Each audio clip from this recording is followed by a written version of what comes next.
Isa sa pinaka-common na pagkakamali ng breeder, lalo na yung mga nag-uumpisa pa lang, ay gusto agad ng maraming bloodline sa manukan. Akala mas maraming line, mas mataas ang chance ng success. Aminado ako na ganito yung mindset ko nung nag-uumpisa pa lamang ako. Pero sa totoo lang, imbis na mag-success, kabaliktaran yung nangyari. Kaya tara, pag-usapan natin kung bakit mali ang sobrang daming line sa manukan.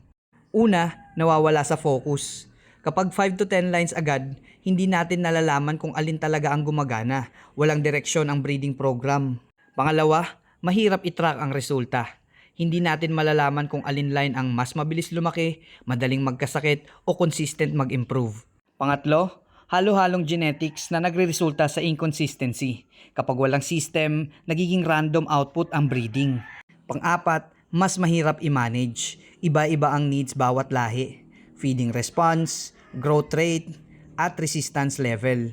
Panglima, mas mataas ang gastos, mababa ang mastery. Mas maraming alaga pero hindi natin makakabisado ang bawat behavior ng bawat linya. Ano ang mas magandang approach?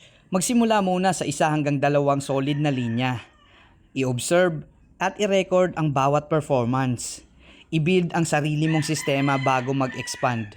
Hindi kailangan ng maraming linya. Kailangan lang natin ng isang linya na kaya nating pagalingin consistently sa mahabang panahon.